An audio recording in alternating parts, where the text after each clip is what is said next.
Hey Shelton, how you doing? I'm doing good, thank you. So, fight for life. Who's your opposition? It's a guy called Jesse Peach. Jesse Peach. He's a news reporter, I believe. He's been on a TV show called Shortland Street, New Zealand.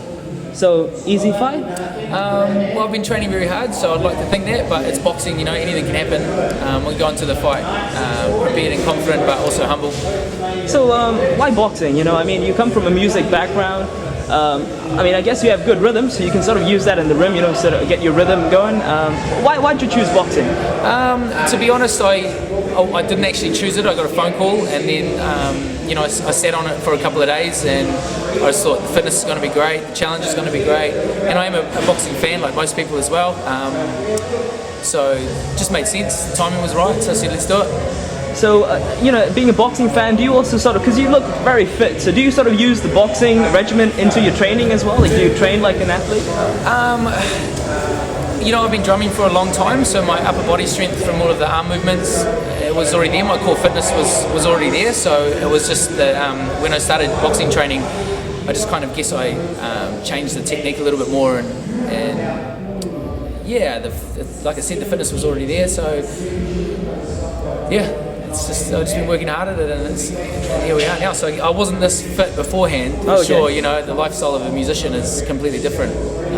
You know, there's a lot of after parties and a lot of alcohol, and I've cut all of that for the last 3 months. So that's probably why I'm looking a lot fitter than I have. And my muscles are toned and stuff from a lot of repetition from punching and sparring and pad work and bag work. Yeah. So yes, can you describe a little bit more about your training camp? So it's morning runs, a lot of pad work, bag work. Yeah, I've got a trainer to help you. I've been training 6 days a week.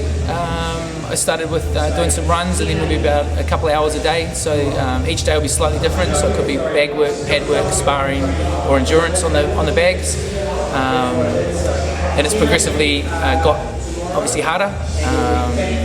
And we're just tapering off now for the fight. But yeah, it's been a massive challenge, something that I had no idea that I was about to embark on, but I'm really happy I've done it. It's the fittest I've ever been in my life, and I'd like to think I'll continue training after this fight.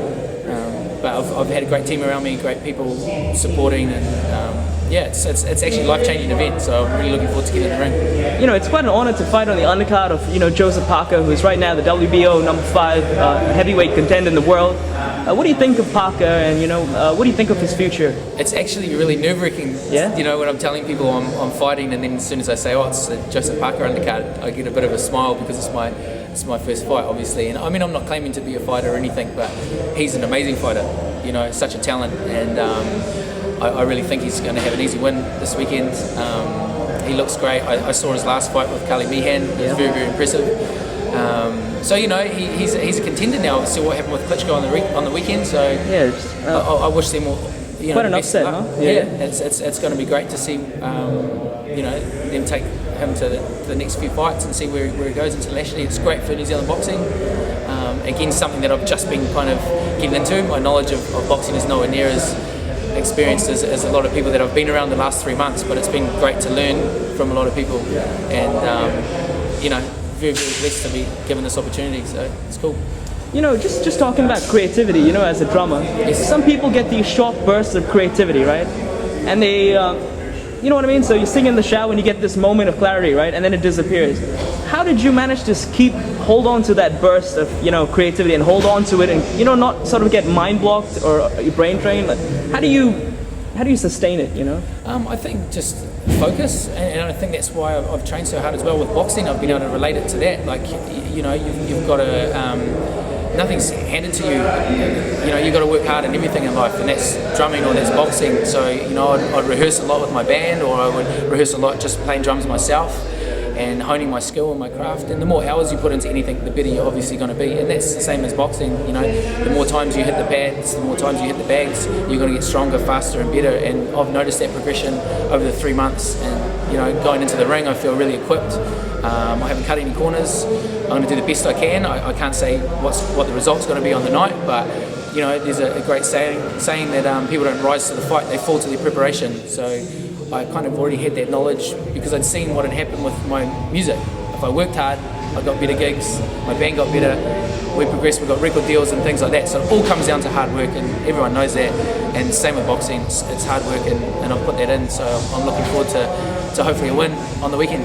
You're just trying to get into that zone, right? That's right. That magical zone. It's that focus. I mean, obviously I've got to take into consideration that there's going to be a big audience, there's going to be lights and cameras. I'm really comfortable at the gym I've been training at, and walking in there to see the same people, see my trainer.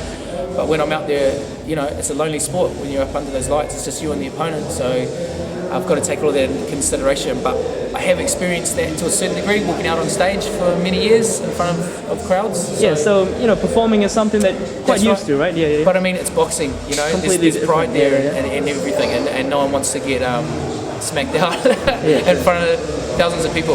But you know, we're doing it for charity, and that's what's really cool about this event. So at the end of the day, no matter what the result is, we're getting a positive result of it. You know, Waikato Hospice is a great cause, and I think last year they raised over $100,000. So it's pretty cool. It's great to be part of that.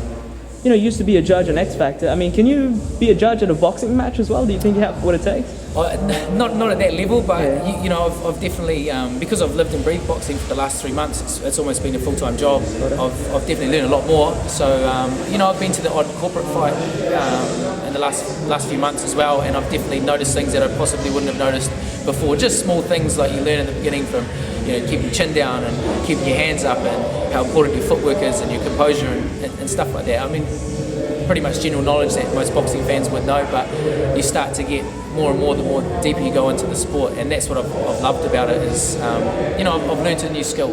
I've done this almost every day for 3 months, so I've got a little bit more knowledge about boxing, and it's great. And I'm really happy that I'm doing it. Just a last message to your fans out there. I just want to say thank you to everybody. Thank you to everybody that's you know, supporting Fight for Life and supporting me, and it's going to be a great fight, and I hope you tune in. Thanks for your time, Sheldon. Cool. I much appreciate it. Thank you. Thanks, mate. Have a good day.